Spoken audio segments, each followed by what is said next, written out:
3 years. A client of mine has been waiting 3 years for his residency card. He applied, paid, and met every requirement. Still waiting. This is not rare, it is the system. In those 3 years, the tax break he moved for vanished. The 5-year path to a passport became 10. His tenant stopped paying rent. All of this happened while he waited for a card that never arrived. He did nothing wrong, hired lawyers, filed everything on time, still stuck. Having a Portuguese phone number did not help. Neither did anything else. I left the United States in 2019. I am fluent in Portuguese, and I pay Portuguese taxes.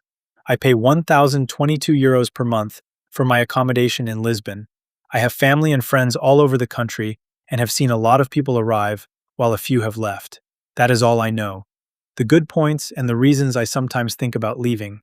That thought comes up more often than you might expect. The following might offend some people. Portuguese viewers who think I am ungrateful towards a country that accepted me.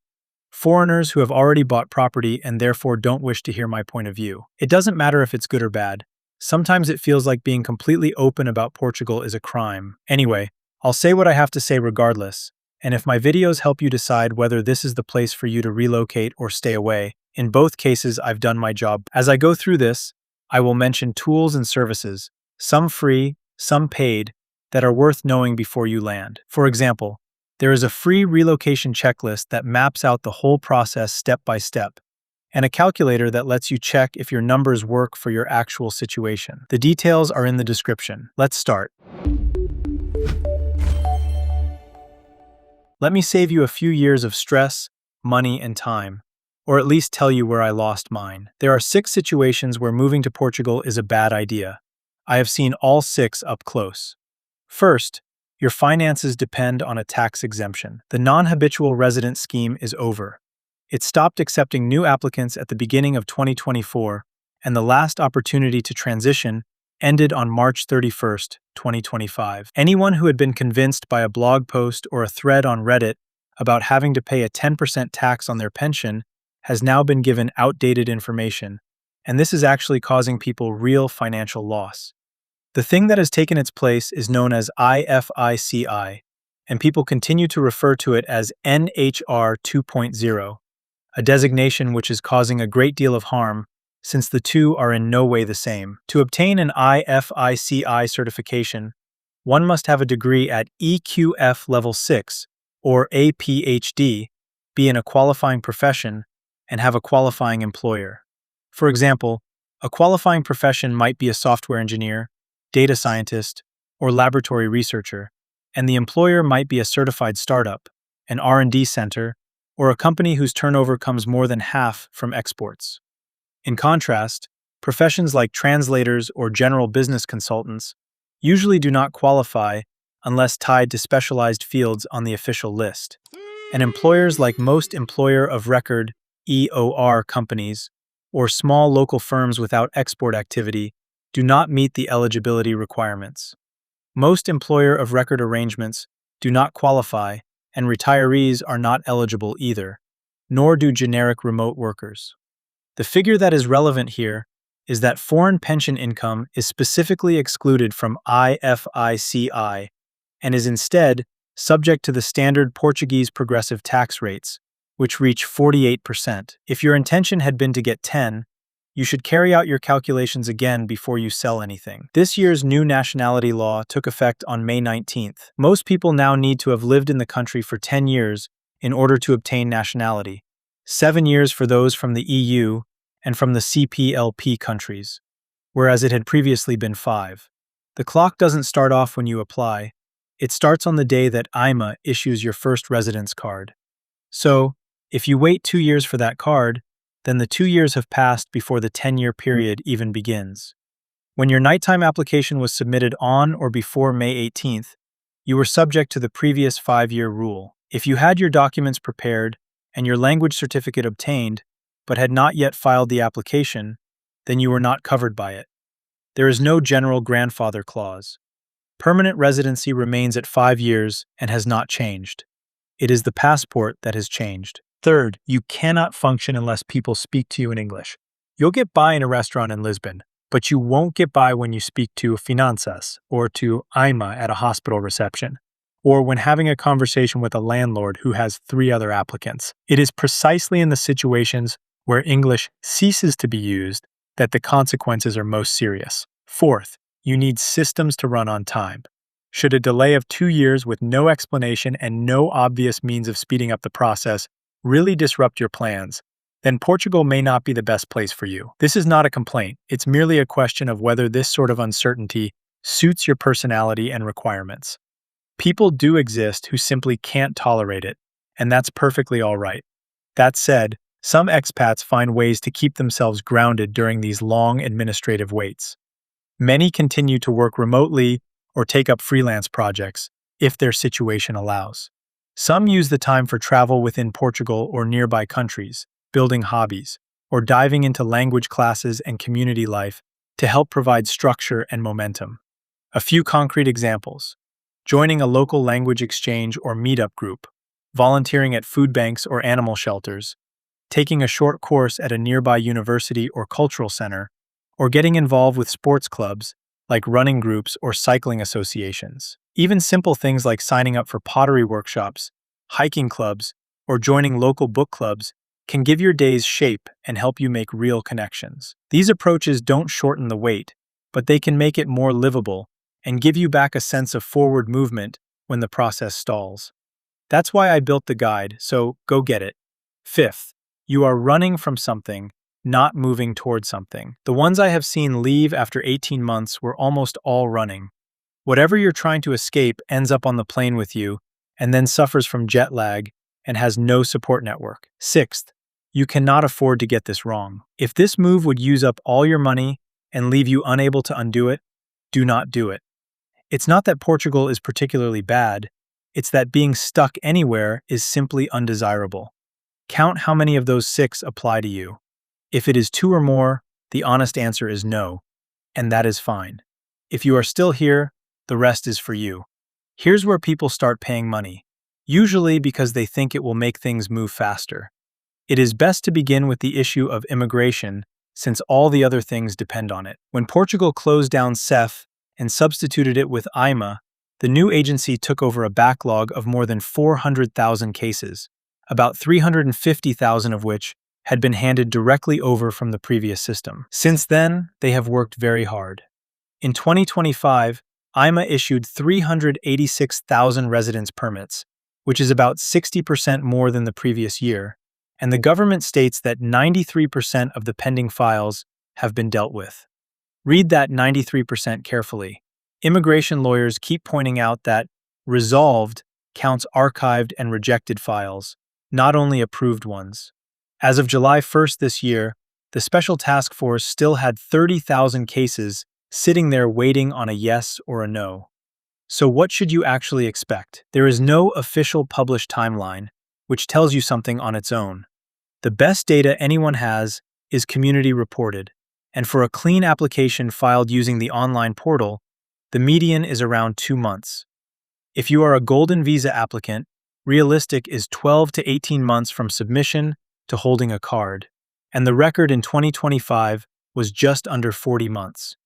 3 things nobody tells you. Since April 2025, AIMA has run a complete file policy. 1 missing bank statement, and the application is rejected outright, not paused. Rejected. Back to the queue. Second, and this one catches people at the airport. When your card expires and your renewal is pending, Portugal extends your legal status. That extension is valid inside Portugal. A Portuguese decree does not bind a border guard in another Schengen country, and airlines can and do refuse boarding to someone holding an expired card and a renewal receipt. People have missed funerals over this. If you know you might need to travel outside Portugal while your renewal is processing, plan ahead. If at all possible, avoid international travel during this gap period. There is no guarantee you will be allowed to re-enter Portugal or other Schengen countries with only the renewal receipt and an expired card. If travel is truly unavoidable, contact the Portuguese consulate or embassy in your destination country before you go to explain your situation and ask if they can provide a supporting letter or guidance. Some people also carry printouts of the relevant government decrees and their appointment confirmation, but there is no certainty these will help at the border. The safest advice is, Treat this period as one in which you should remain in Portugal if you can. For real-life context, I have seen clients who managed to travel and return with printouts of renewal receipts and copies of the Portuguese decrees, but several were almost denied boarding by airline staff, and one client was turned back at a Spanish border checkpoint. On the other hand, another person was able to re-enter after the consulate provided a letter confirming their legal status. But this required multiple follow-ups and did not guarantee smooth passage. Overall, those who avoided travel during this gap had far less stress, while those who risked it found the outcomes varied and always depended on the particular official they met. Use caution and weigh the risks seriously. Third, that citizenship clock I mentioned stacks on top. Wait 18 to 24 months for a first card, then start counting 10 years, and then wait again, because citizenship applications themselves are currently taking 2 to 3 years to process. Arrival to passport for an American or a Brit is now realistically 12 to 15 years. Before you do anything else, ask whoever is advising you one question. What is my realistic date for holding a physical card, and what am I legally allowed to do in the gap? Now, housing, which is where most people actually break. Lisbon asking rent sat around €21.80 per square meter in May. Nationally, the median was about €16.30. A one-bedroom in Lisbon averages somewhere near €1,250, with plenty of the market sitting between €1,000 and €1,700. Those numbers are not the problem. This is the problem. There are two rental markets in this country, and they barely touch. There is the Portuguese language market, on Idealista and AIMA Virtual, where residents sign 12-month unfurnished contracts at real prices. And there is the English language furnished market, priced for foreigners, no guarantor needed, and quoted back to you by every cost of living article on the internet as if it were the price. I added a full list inside the guide for you. The gap is real. The wall between them is called Fiador. That's a Portuguese guarantor with local income who signs to cover your rent if you stop paying. You just got here. You don't have one. Most landlords won't move forward without it. The workaround is usually 6 to 12 months of rent up front. That is the actual reason it took me over 4 months to find my apartment. Every landlord wanted proof of Portuguese income I could not produce yet, and speed is brutal. Around 11% of rental listings nationally disappeared in under 24 hours in the first quarter of this year. In Lisbon, a well-priced flat near a Mostel station is gone the same morning it goes up. One more number to sit with. Lisbon is now measured as the least affordable capital in Europe for a single person on a local salary, with rent alone eating over 90% of the average local wage. House prices here have risen roughly twice as fast as wages since 2019. You are moving into a housing crisis, and depending on your income, you are also part of it. I am not going to pretend otherwise. Before you fly, do this. Open a Portuguese language listing site, not an English one, and price the exact neighborhood you are considering. Then ask the person advising you who your Fiador will be. If they do not have an answer, they are not really advising you. If you do not have a local Fiador lined up, there are a few common alternatives. Some landlords will accept rental insurance, called seguro de renda. There are agencies and financial products that act as guarantors for a fee, and in rare cases, long upfront payments can substitute. To find rental insurance or a guarantor agency, try searching online with terms like seguro de renda or agência Fiador, along with your city. You can also ask at major Portuguese banks, as some offer these products directly, or speak with local real estate agents, who often know which insurance or guarantor services landlords accept in their area. Each option comes with costs and specific requirements, so make sure to check what is actually accepted in your area before you count on any of them. Then tax, quickly, because it is the year 2 ambush. If your income is a pension, you are looking at progressive rates that top out at 48%, plus a solidarity surcharge above €80,000. If you are American, you still file a 1040 every single year, regardless of what Portugal does, and the treaty determines who taxes what, not whether you file. Whether or not your particular pension is taxable in Portugal entirely depends on the treaty existing between Portugal and your own country, and on whether it is a pension from the government or a private one, since these two types are usually treated in a completely different way. I've seen people dismiss Portugal on the basis of a comment on Facebook, even though their treaty actually afforded them protection. And I've also seen people come here assuming that they were covered when in fact they weren't. To check your own treaty, search for Portugal Double Taxation Convention plus your country's name. The official treaty text is usually published on the Finance Ministry or Tax Authority websites for both countries. Look for sections titled Pensions or Retirement Income and see what they say about private and public pensions. The most relevant keywords are exclusive right to tax or taxed only in, or look for which country gets the primary right to tax your specific type of income. If you find the language confusing, some expat forums and embassy pages break down the main points, but always go back to the official document for a final check. Before you sell your house, take 10 minutes to read the actual treaty text between your country and Portugal. You should do this week. All of what I have just discussed is written down. The section that follows, however, is not found in any written form, and it is the reason why people leave. The cold. Outside Portugal it is warm and inside it is cold, and it's a sentence that confuses people until they have lived through February here. Central heating is not standard, insulation is not standard, double glazing is not standard. Buildings are stone and tile, and they hold cold the way a fridge holds cold. A Porto January tops out around 14 degrees in the afternoon, which sounds lovely, and then you walk inside, and it is colder. There's also the dampness. It's normal here to have mold appearing on the walls behind the furniture, rather than regard it as a serious problem. During the entire winter, people operate several dehumidifiers. One person told me that the secret to living in Portugal is having 3 dehumidifiers, and he wasn't joking. The apartment will seem ideal when you look at it in July. Find out what is used to heat it. Find out whether it has ever had mold. Ask to see the electricity bill from January, not the one from August. The noise, and this particular one is going to bother people. I live in Lisbon and my neighbors are loud, very loud. I mean very, very loud. Not just from time to time, but in a structural way. To be fair, it's not really the neighbors but their clients, because there are several restaurants and bars here. People are always fighting, shouting, and playing loud music no matter what time it is, and that's pretty frustrating. Guess what? As I'm working on this video, there's a lot of noise outside. I'll show you how it is every single day. Hold on. Imagine this every single day from Sunday to Sunday. It doesn't matter if it's 9 p.m., if it's midnight, muito barulho. É muito barulho. Some of the reasons also lie in the way the building is constructed. Having thin walls, tiled floors, and no sound insulation, which means sound travels straight up through the building. Another factor is that Portuguese social life begins later than does social life in America or Britain. People have dinner at 9, the children are out playing at 10, and on a Saturday, renovations start at 8, since that is when people have their free time. Noise regulations exist, but as for enforcing them, that's a completely different matter. And the straightforward answer is that taking on your neighbors over this issue will only make your life harder. There is also the question of public space, which functions in a totally different way here. In Portugal, life is loud. If you go to the beach, there will be a speaker. On the metro, somebody might be preaching, singing, or selling things.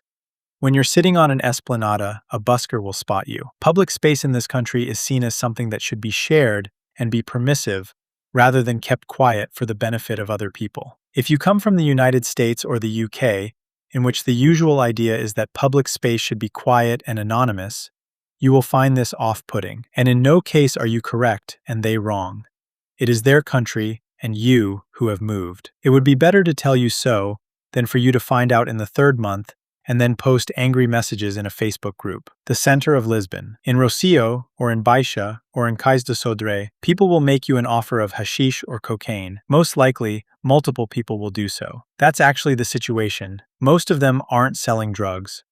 The police have for years claimed that what they're selling is bay leaves, flour, or ground paracetamol. Since Portugal decriminalized the personal possession of drugs in 2001, there has been no real tourist market for street dealing. It doesn't count as drug dealing to sell flour to a stranger, which is why the same people end up being charged year after year. It is mainly a scam and a source of annoyance rather than a danger.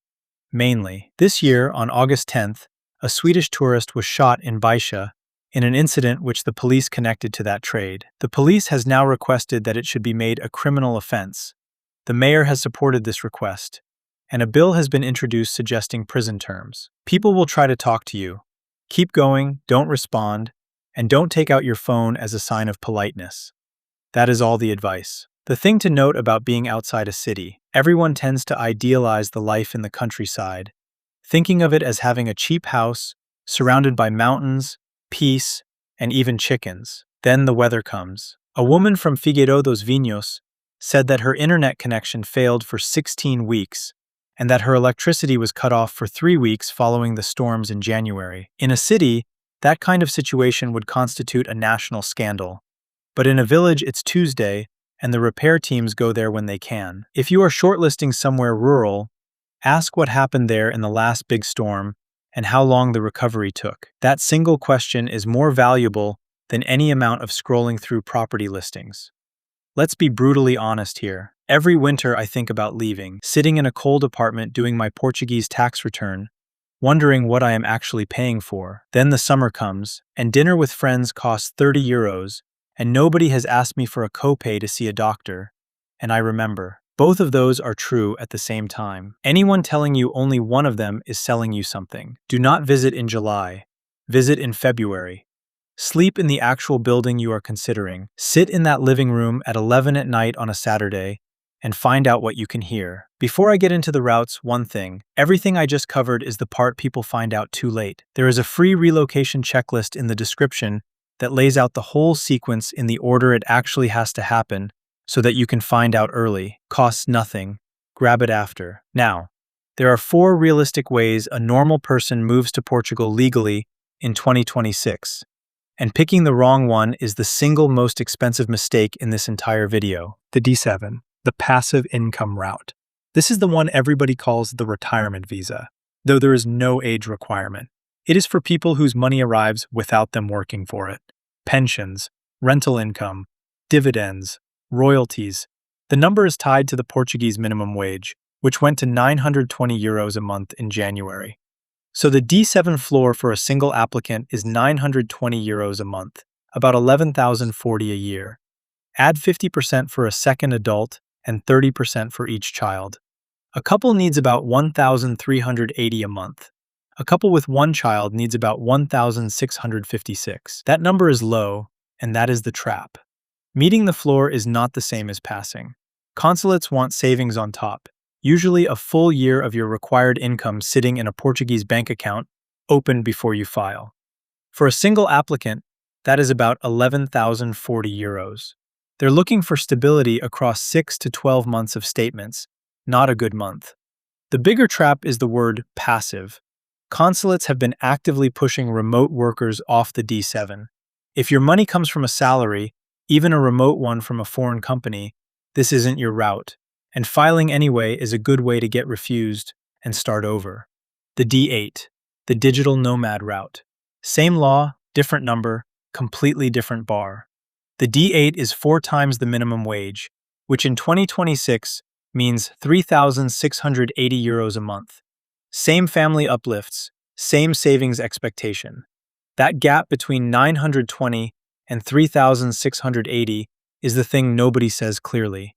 The visa that sounds easier is 4 times harder to qualify for, and it moves every January because it is pegged to the minimum wage.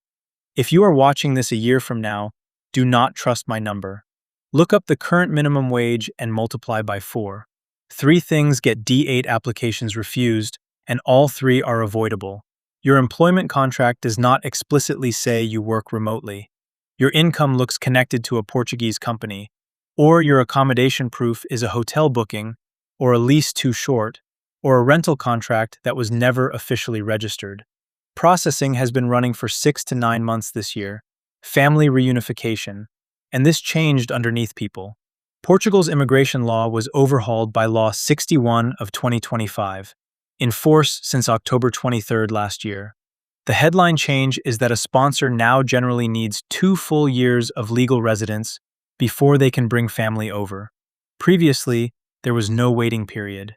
The 2-year clock runs from when your residence permit was issued. Exceptions exist, and they matter. Minor or incapacitated children are exempt. So are golden visa holders, EU blue card holders, and highly qualified workers. And if you and your partner can document at least 18 months living together immediately before you moved, the wait drops from 24 months to 15. There was a transitional window to file under the old rules. It closed on April 22nd this year. If you were counting on that, you are now under the new regime.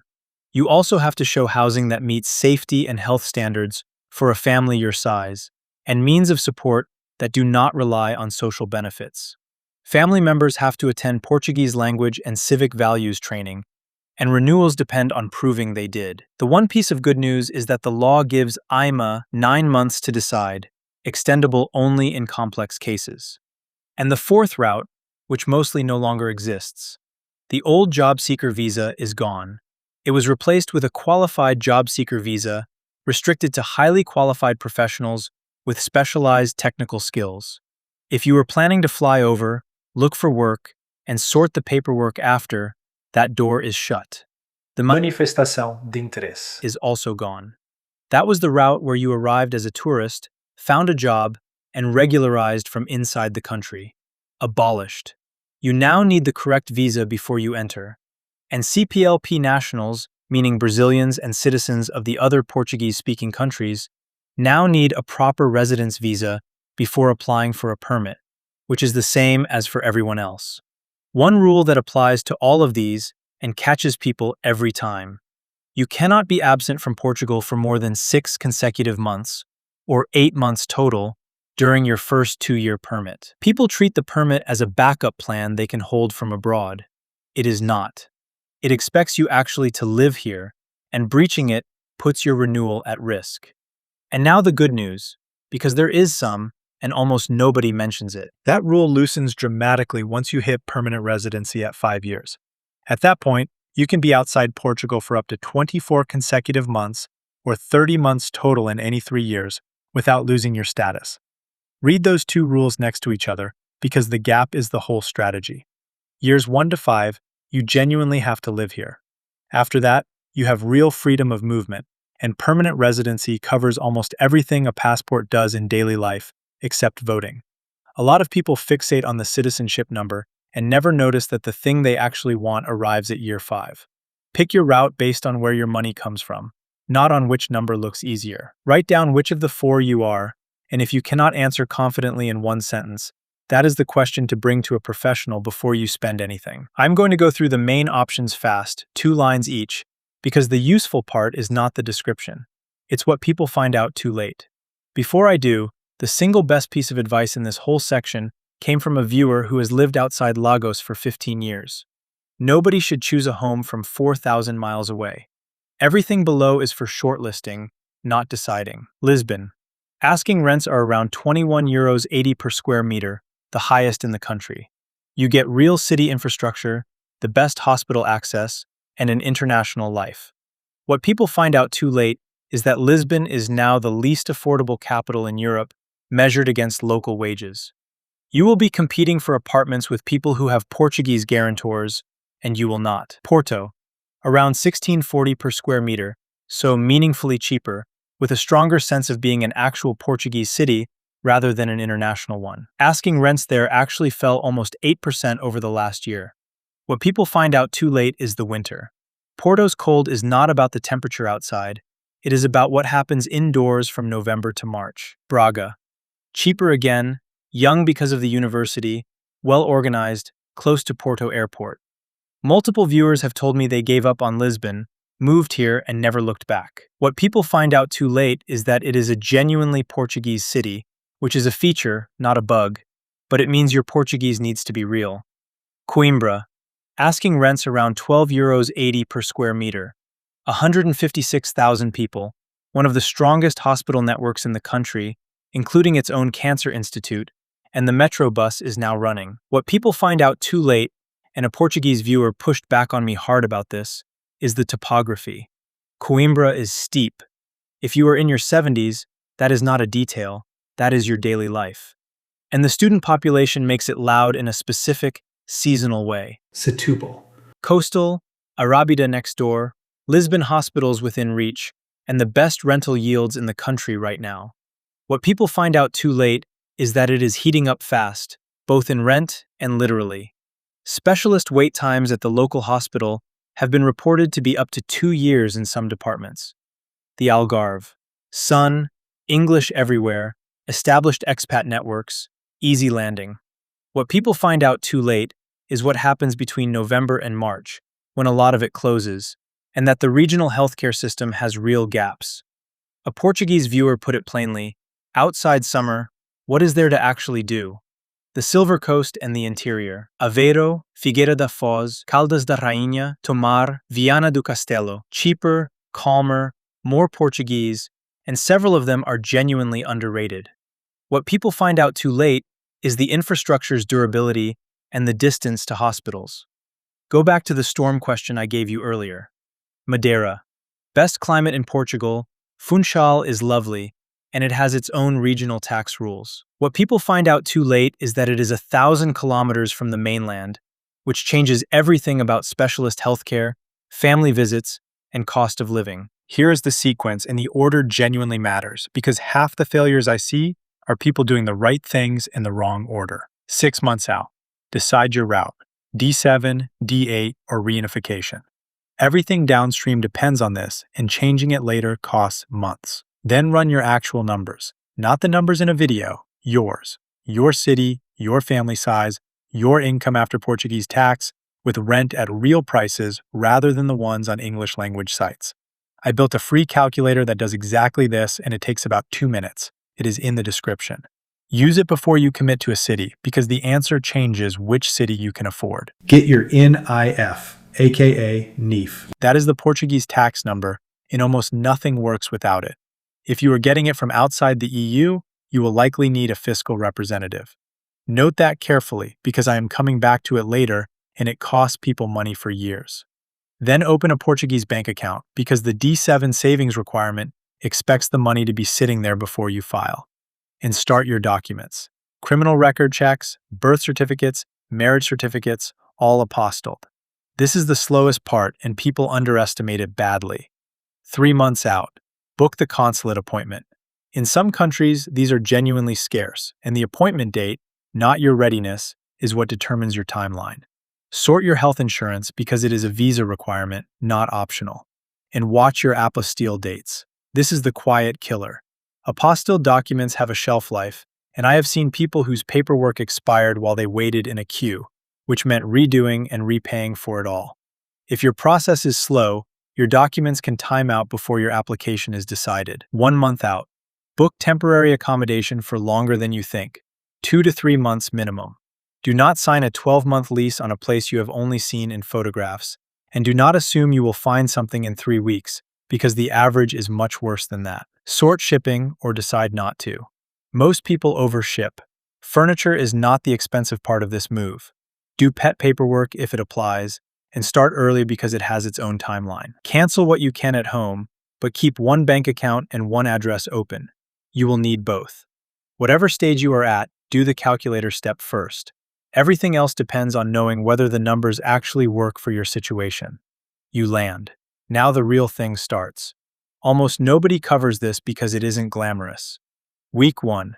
Get an address, a registered lease, or a formal statement from whoever is hosting you. Nearly everything downstream is tied to the address you register, including which health center you belong to. Get a Portuguese phone number. Some official systems will not work properly without one. Confirm your NIF is now registered to a Portuguese address, not a foreign one. This one step changes your tax status and also lets you cancel your fiscal representative. Now pay close attention to this because many people still don't know. If you are from outside the EU or EEA, you were historically required to appoint and pay a fiscal representative in Portugal. Since July 2022, that has softened. Non-EU residents with no tax obligations here can be exempted by activating electronic notifications in the Portal das Finanças. Once you become a Portuguese tax resident and update your address, the obligation ends entirely.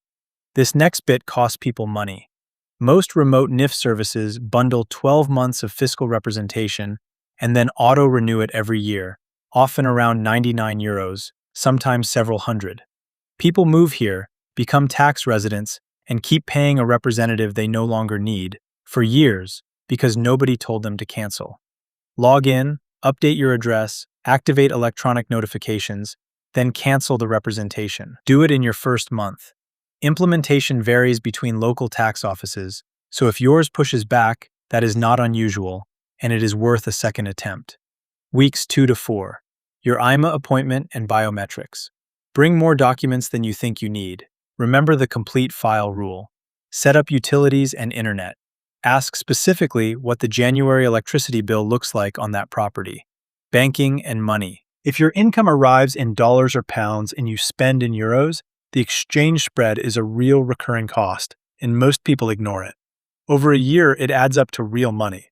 I use a currency service for this rather than my bank, and it is linked in the description with everything else. In healthcare, where the honest version diverges most from the brochure. Once you are a legal resident, you register at the Centro de Saúde that covers your parish, and you get a número de utente. That number gets you into the public system. Getting the number is simple. Getting an actual family doctor is a different story entirely. At the end of December, over 1.5 million people in Portugal did not have an assigned family doctor.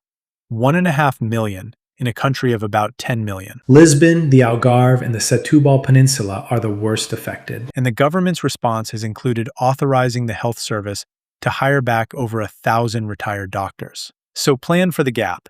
Without an assigned doctor, you can still use the SNS 24 line, walk-in day appointments at your health center, and emergency care. But in most urban areas, you won't build a relationship with a GP anytime soon. The system's real strength is hospital care, surgery, maternity, and chronic disease management, and it truly is good at those. The weakness is routine primary care and specialist waiting times, which in some departments in various regions have been reported at up to 2 years, which is why almost every foreigner I know here runs a hybrid. Public system for the serious things, private cover or cash pay clinics for the day-to-day. Your visa requires private insurance anyway, so you already have it on day one. The decision is whether to keep it, and for most people the answer is yes, at least for the first couple of years. 2 things nobody warns you about. Registration rules vary between health centers because each one has its own clerk and its own interpretation. And the age thing, which matters enormously if you are moving here to retire.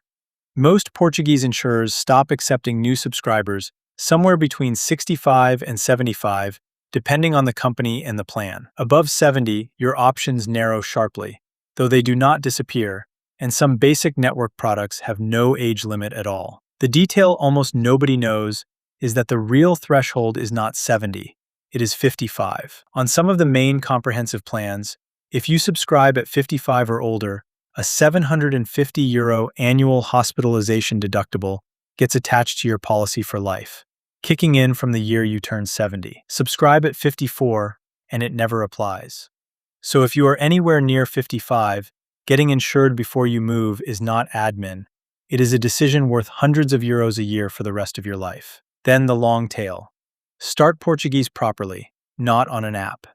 You need A2 for citizenship, and there is now a civics test too. More importantly, you need it to have a life here rather than a tourist life that lasts 5 years. Everything in this act, the vetted services, the health center paperwork, the banking, the housing contracts, the scams, is what my resource guide covers in detail with real contacts rather than general advice. It is the document I wish somebody had handed me in 2019. The link is in the description. I want to be straight with you about something because most channels aren't. A lot of people do not need help with this, genuinely, and I would rather tell you that than take your money. Do it yourself if most of this is true. You are single or a couple with no school-age children. Your income is one clean thing, a pension or a straightforward remote salary from one employer. You are renting, not buying. You have no rejection on file. Your timeline is flexible, meaning nothing terrible happens if this takes 8 months instead of 4. And you either have some Portuguese or a very high tolerance for being confused in a government office. If that is you, the free checklist and the guide are enough. Follow the sequence. Be patient. Do not skip the document stage. Thousands of people have done this and it works. Get help if any of these are true. You have children who need school places, because school placement runs on its own calendar and does not care about your visa timeline. Your income is complicated. Business owner, multiple sources, equity, crypto, a trust, income that is hard to categorize. Complicated income is the single most common reason applications get refused, because a consular officer needs to fit it into a box. You already have a rejection on file. That changes how everything after it is handled, and it is not a DIY situation. You have a hard deadline, a lease ending, a job start date, a school year, a medical situation. You are buying property rather than renting. Or you are doing family reunification under the new 2-year rules, which is now genuinely complex. The test I would use: if a mistake in your situation costs more than getting help, get help. If not, do it yourself and keep your money. That is the whole calculation. Everything else is a sales pitch. If you land in the second group and you want me and my team to look at your specific situation, there is an application in the description. I read every submission personally, and I turn people away when the honest answer is that they do not need it. Nobody makes this video, so I will. Most people who leave Portugal do not leave in year 1. Year 1 is exciting. The bureaucracy is a funny story, the cheap dinners feel like a cheat code, and the weather is doing exactly what you moved for. They leave in year 2, and it is almost always one of 5 things. The language wall arrives late. In year 1, you get by. In year 2, you want a real conversation, a real friendship, a doctor who understands what you actually mean. Survival Portuguese does not do that, and the gap between getting by and belonging is much wider than people expect. The bureaucracy stops being funny. One AIMA delay is an anecdote. 3 years of unresolved status, expiring documents, and no phone number that works is a different psychological experience entirely. It wears on people in a way that is hard to explain until you live it. The second winter hits differently. You tolerate the first one because everything is new. The second one, you know exactly what is coming, for exactly how long, in a house that does not heat properly. The friends keep leaving. This one surprises everybody. If your social life is mostly other foreigners, you will rebuild it every 18 months, because a meaningful share of them go home. That churn is exhausting, and nobody warns you. One way to make your support network more stable is by building relationships with locals from early on. Join community events or local associations, look for workshops at cultural centers, or volunteer for a cause in your area, helping out at a food bank, local school, or animal shelter, for example. Getting involved even in small ways can help you connect beyond the expat circles and make it much easier to feel at home after the initial excitement wears off. And the money stops being simple. The tax bill in year 2 is real, the housing pressure is real, and if you are earning a foreign income in a country where rent eats most of a local salary, at some point somebody will make you feel that, sometimes fairly. None of that means I don't come. I am still here after 7 years, and I chose to be. It means the decision you should be making is not, can I move to Portugal? It is, can I still want to be here in year 3? Ask yourself what your life looks like here in month 30, after the novelty is gone. If the answer is still yes, you will be fine. If you take nothing else from this video, take these 3. Visit in February instead of July. February tells you the truth, and July tells you a story. Check your treaty before you check your dream city. Whether Portugal taxes your income is the fact that decides whether any of this works, and it takes 10 minutes to find out. And don't sign anything in a country you haven't slept in properly. Not a lease, not a purchase, not a visa route. Everything I mentioned is in the description, and the application is there if your situation needs more than a video. If you have got a specific question about your own move, email me. Contact in the description. Let me know in the comments if this was helpful. See you next week. Ciao.